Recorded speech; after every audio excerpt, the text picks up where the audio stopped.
swab hand scrub ya, dan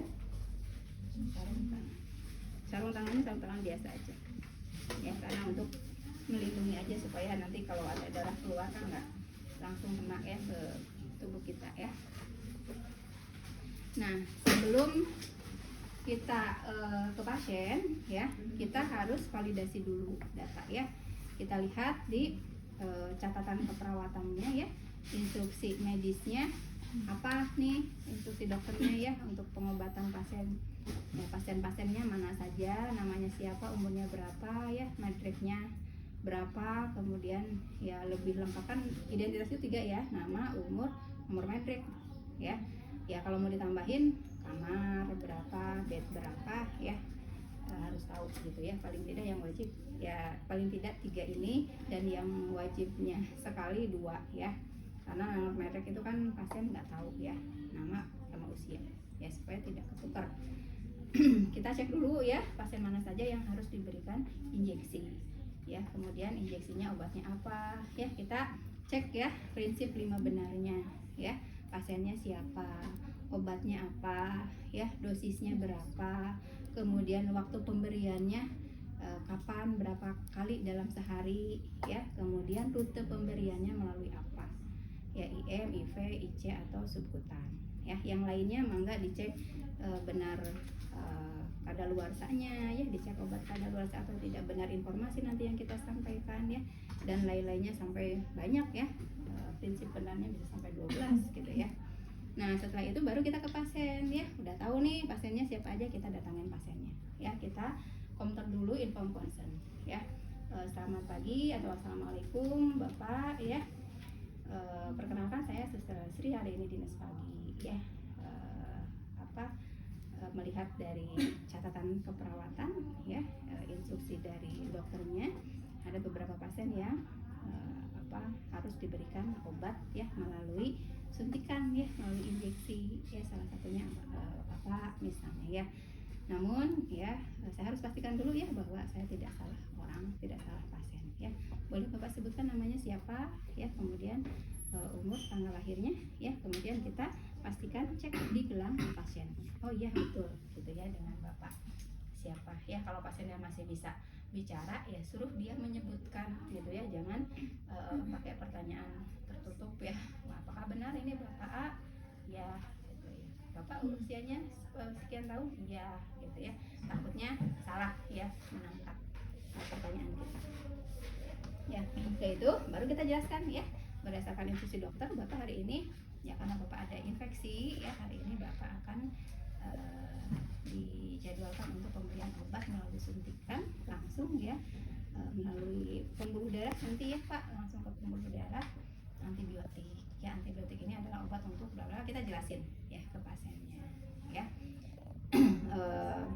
Nah karena antibiotik Bapak punya alergi nggak gitu ya, kalau misalnya nggak tahu ya, karena ini adalah tadi ya, obatnya bisa menyebabkan reaksi alergi gitu ya, Bapak harus dites dulu ya apakah punya alergi atau tidak, karena Bapak tadi tidak tahu ya punya alergi atau tidak. Kalau tahu mah ada alergi obat apa, sebutin ya. Ya mudah-mudahan obatnya alerginya bukan obat itu yang akan kita kasih ya. Kalau misalnya alergi ya udah nggak usah dites gitu ya, ya alergi itu gitu ya, kita ganti lagi.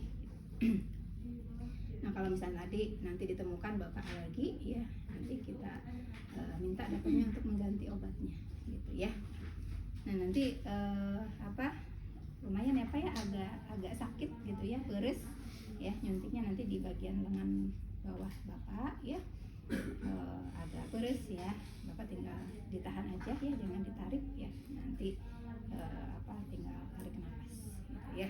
Nanti mungkin akan didiamkan ya sekitar 15-30 menit ya, nanti akan dilihat ya ada reaksi alergi. Biasanya reaksi alerginya gatal gitu ya, kemudian mungkin juga panas ya, mungkin juga bengkak gitu ya, kemerahan, atau bahkan mungkin ada kayak kehitaman ya. Kalau gatal jangan digaruk gitu ya.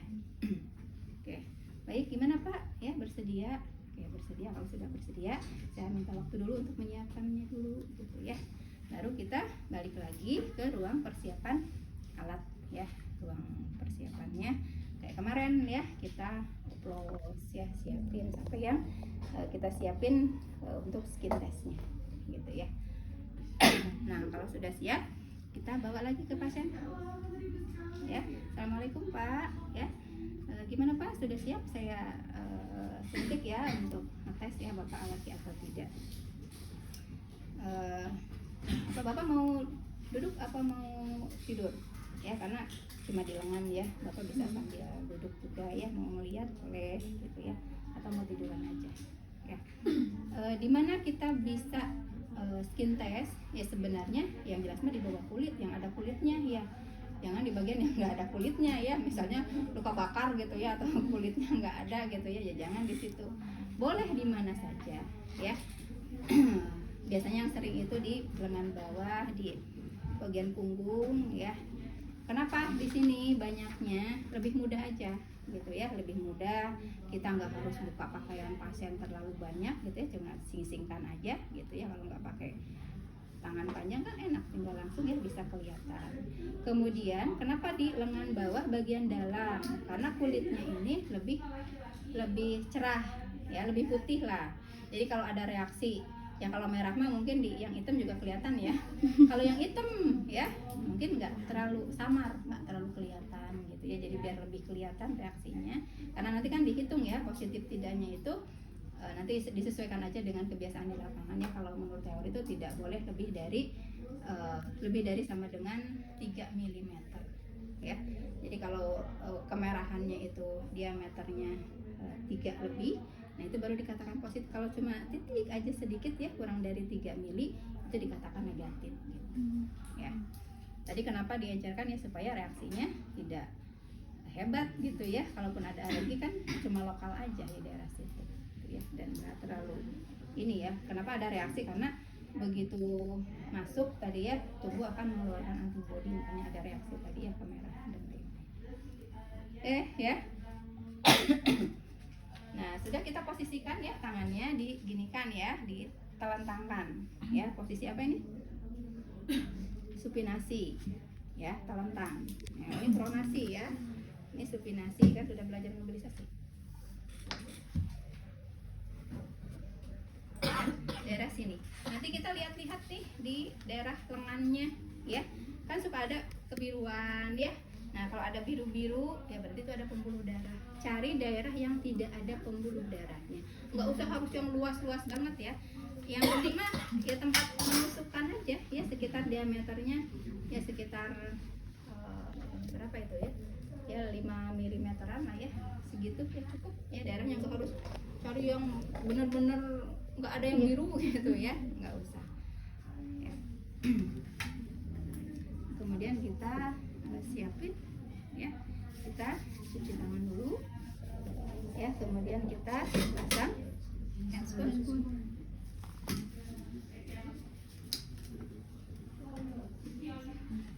Jadi kan bukan handscoon steril ya.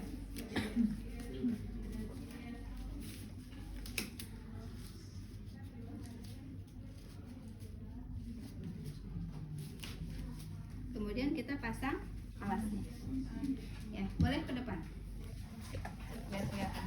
Marium aja.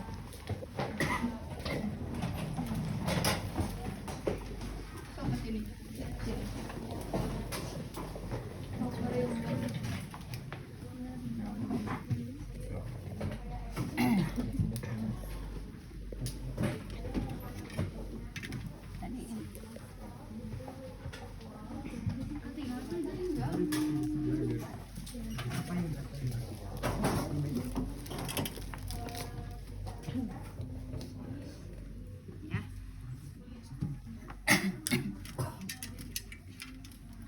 Kita siapkan alkohol swabnya satu aja. Nah ini kan ada bengkok ya, jadi dipakai bengkoknya ya. Sering mahasiswa bengkoknya dibuka, tapi kalau buang apa-apa ke di luar di sini berantakan ke sini ya, malah sispetnya disimpan di sini kebalik gitu ya. Yang namanya tempat sampah mah ya untuk barang-barang yang tidak akan dipakai lagi, yang akan dibuang ya. Berapa derajat intrakutan? Tadi 10 sampai 15 derajat ya. Tadi kita cari daerahnya yang tidak ada pembuluh darahnya ya. Misalnya oh di sini gitu ya. Oke, kita ganti pakai ini ya. Kita desinfektan sirkuler ya. Kalau tempatnya luas gitu ya, pakai yang sirkuler aja, memutar dari dalam ke luar ya, jangan bolak-balik. Jadi kecil dulu muternya, semakin besar. Nah, gitu. Ya, jangan gini. Ya, sama didinya kan ya. Jadi ketika dibersihin ya si bakterinya ya balik lagi di situ, nggak keluar gitu. Nah, ini kan dari dalam keluar. Ya. Nah, ini ya. Tadi kita buka. Ya, sudutnya 10 sampai 15 derajat ya. Relatif lurus ya. Jadi enaknya sih pegangnya gini ya. Nih. Jadi kalau gini kadang suka susah ya, kalau belum biasa mah mau narik tangan ngeganjal itu susah ya. Enaknya sih gini. Jadi tidak ada yang ngeganjal ya. Ini masih ada lebih nih kita untuk nahan kalau bisa tremor ya. Nah, kalau ngegantung gini kan kelihatan gemeteran ya. Nah, makanya ditahan biar kalau ada gerakan gemeter itu nggak goyang gitu ya si jarumnya ya. Kemudian nih, ini kan kulit ini tuh kulit ya, namanya kulit kan alot, kenyal ya. Jadi terserah kalian mau gini megangnya ya. Kalau gini kadang susah ngambil tangan di bawah ya, gini nih udah gini. Nah, mau masukin obat bingung ya, ini kumaha ngeluarkan tangan di bawah ya gitu ya. Jadi goyang akhirnya gitu ya. Nah, jadi enaknya sih kita, yang penting mah bagian yang mau ditusuk teregangnya ya. Boleh misalnya kita gini nih, ditarik gini ya, ditarik gitu. Boleh, atau misalnya mau gini gitu ya, tapi yang ininya jangan kepegang ya, yang tadi udah didesinfektan. Geser gini. Nanti perhatikan nih, kalau pas ditusuk ternyata masih ngerut ya, kita mau tarik kemana gitu, kayak nyetrika tuh ya. Ya, misalnya pas diginiin langsung ngerut gitu, boleh kita bantu sini agak diginiin gitu ya. Pokoknya intinya supaya ngeregang ya. Lubangnya di atas ya, lubangnya di atas. Yang dimasukin nanti hanya 0,1 aja ya. Jadi lubangnya di atas 0,1 atau sampai membentuk gelembung ya. 0,1 kan segini ya, berarti gelembungnya ya sekitar ya lebih dari ya sekitar 10 milian ya gelembungnya. Gini, lubangnya di atas. Nah, kita tusukkan. Nah, ini diatur aja nih tangannya nih. Oh, nggak enakan ya gitu. Tusuk. Ya, sampai lubang jarumnya masuk, diangkat gini. Nah, ujungnya diangkat. Ya, jangan ininya yang angkat gini, jangan nungging, tapi ujung jarumnya yang diangkat. Jadi masuk dulu lubang sambil diangkat. Nah, udah keangkat gini, lurus jalan. Tuh, kelihatan ya, jarumnya masih kelihatan. Sekitar sepertiganya, masuknya segini aja. Ya, jangan dimasukin semua. Jadi angkat, lurus. Tuh, jadi kelihatan di bawah tuh jalan jarumnya ya. Kalau nggak diangkat gini, nah ke dalam belas. Nah, kalau nggak kelihatan jarumnya berarti salah. Ya, harus kelihatan jarumnya. Tapi nggak keluar juga gitu ya, nggak nembus keluar. Nah, ini ada nggak nembus. Nah, beres ya. Ya kalau digininya masih nggak nyeri, tapi pas dimasukin ya. Sebenarnya ini nggak perlu diaspirasi ya, karena tadi udah tidak di bawah kulit ya. Kalau di bawah kulit mah kan memang nggak ada pembuluh darah ya. Kalau mau diaspirasi juga mah nggak, aspirasi aja visi itu yakin gitu ya.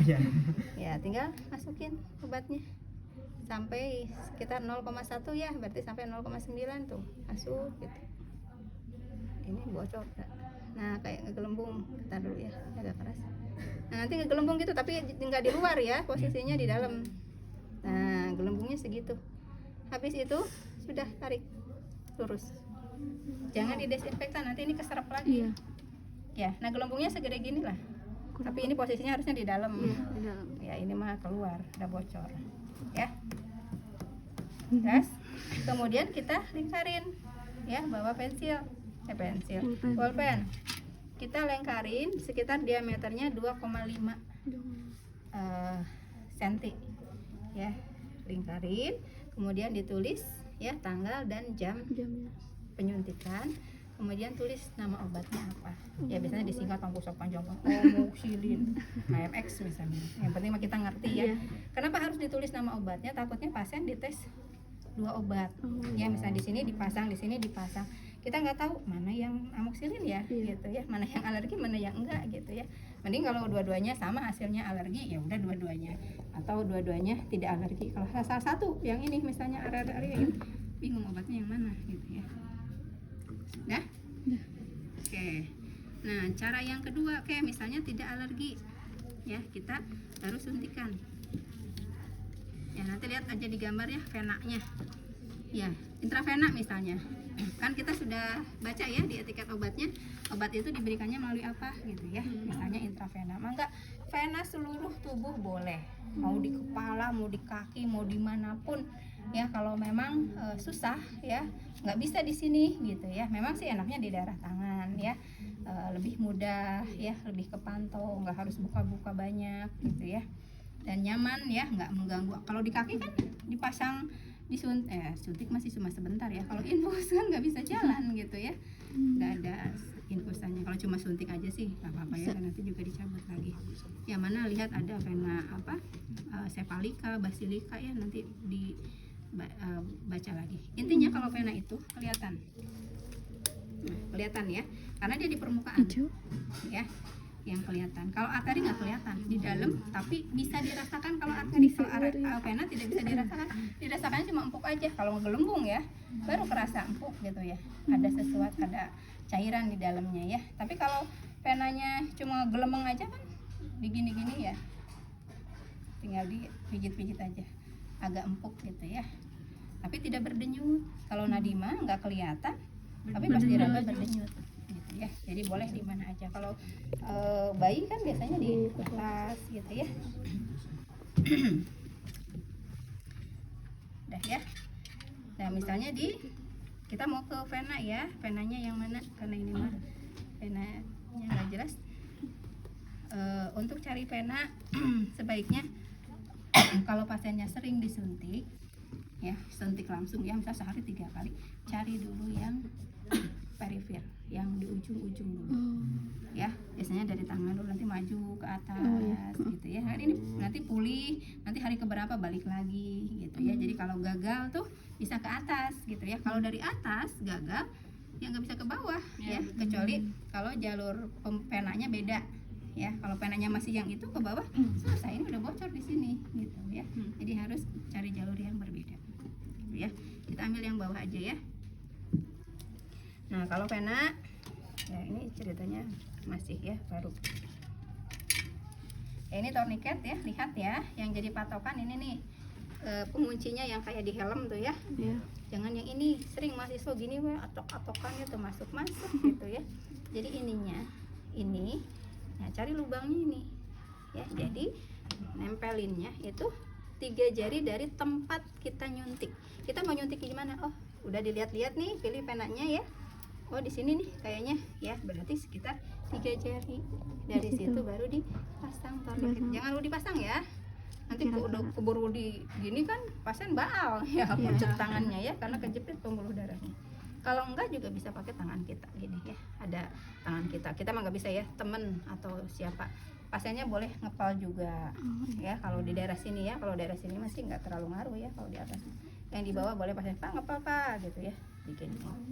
Ya kita siapkan dulu ya. Ini alkohol nya siapin 2 ya.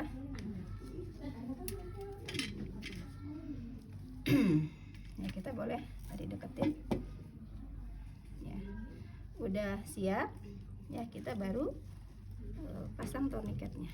Nah ini kan sering kejepit pasien ya, jadi pasang tourniquet ya, ganjel sama tangan kita, baru kita tarik kencengin. Jangan nempel gini kita kencengin, kejepit kulit pasiennya sakit ya. Jadi diganjal pakai tangan kita, baru kita kencengin. Oke. Nah, so pak ngepel pak, nanti kita bantu. Kadang kan kalau di sini, apalagi di sini goyang nih, kita misalnya nyuntik di sini ngegeser belok ya, jadi kita lurusin gini. Nah biar diem, tahan ya. Oke lah, saya sebelah aja. diem, bantu ya. Kemudian kita ya kalau dekat gini mah nggak usah dipegang ya. Kalau misalnya tempat alatnya jauh ya, kita di sini sambil diselipin ya, pegang supaya nanti nggak nyari kemana-mana ya buat desinfektan yang terakhir. Kalau dekatan mah nggak apa-apa, simpen sini aja ya. Kemudian tadi dikepalkan, kita tarik gini ya tangan pasiennya, kita mau nyuntik di mana misalnya. Ini lubangnya di atas ya, posisinya tadi 30 sampai 45 derajat sungging gini ya pada saat tusuknya ya gini. Nah ini tangan kita nih, jari ini tempelkan di pasien tadi supaya kalau tremor ketahan ya, tempelkan, kemudian kita tusukkan. Nah gini kan jarum udah masuk tuh, ada lubangnya, darah biasanya keluar ke sini, ada kelihatan di sini merah ya. Habis itu kita turunkan ya, kemudian agak masukkan lagi sedikit ya supaya dia mantap gitu di dalam pembuluh darahnya. Kan bisa jadi cuma gini doang tadi ya, baru nempel sedikit, nusuk sedikit ya, bisa keluar gitu ya, nanti ya lepas lagi gitu ya, keluar lagi. Jadi gini, kenapa harus diturunkan? Turunkan dulu baru kita masuk gitu. Jadi kalaupun misalnya masuk sedikit landai ya, dia adanya nanti di tengah-tengah pembuluh darah. Kalau nggak diturunkan gini, kita langsung masukkan, mending kalau pembuluh darahnya gede segede gini ya, dimasukin sedikit masih tetap di tengah ya. Kalau pembuluh darahnya kecil ya, dimasukin sedikit nabros keluar lagi gitu. Atau misalnya tadi ketika diginiin kalian nggak masukin ya, nggak dimasukin lagi nih, sebenarnya itu si jarum itu cuma baru setengah lubangnya. Nah pas dimasukin obatnya keluar ke sini, bukan ke pembuluh darah gitu ya. Jadi ya kita tusukin ya sampai ada darah, ini keras, turunin, masukin lagi sedikit ya. Habis itu ini mantep ya, diem supaya dia nggak goyang-goyang gini ya, nyeri itu pasiennya kalau jarumnya goyang. Kita aspirasi, tarik ya. Nanti kan darah yang sini tuh keluar tuh ya. Kalau berikutnya isinya bukan darah lagi yang masuk, kan ditarik sama kita ke sini ya. Jadi darah yang tadi ke sini, yang ininya bukan darah, berarti tadi sudah keluar dari pembuluh darah. Harusnya begitu ini ditarik, jadi yang keluar dari sini tuh darah ya terus gitu ya, berarti itu tetap dalam pembuluh darah gitu ya. Kalau misalnya tadi bukan pembuluh darah ya, tinggal kita benerin posisinya, takutnya tadi ngegicrek, ngegeser gitu ya, cari-cari gitu. Nanti coba tarik lagi ya, udah keluar darah, udah mantap ya, tinggal dimasukkan ya.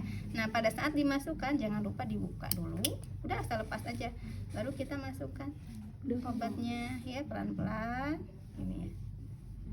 Boleh tangan mana Bu? Boleh, mangga. Mau tangan kiri mangga ya, mau tangan kanan misalnya ya, berarti kita harus ganti. Nah pada saat ganti pastikan pet tidak goyang ya. Kita misalnya mau aspirasi pakai tangan kanan aja, habis itu mau dimasukkan pakai tangan kanan gitu ya. Tinggal ambil, nanti simpan ya, tekan, jangan terlalu keras, langsung dicabut. Agak diamin dulu ya, karena biasanya darah masih tetap keluar ya. Oke, itu yang intravena. Kemudian yang subkutan ya, subkutan sama boleh di mana saja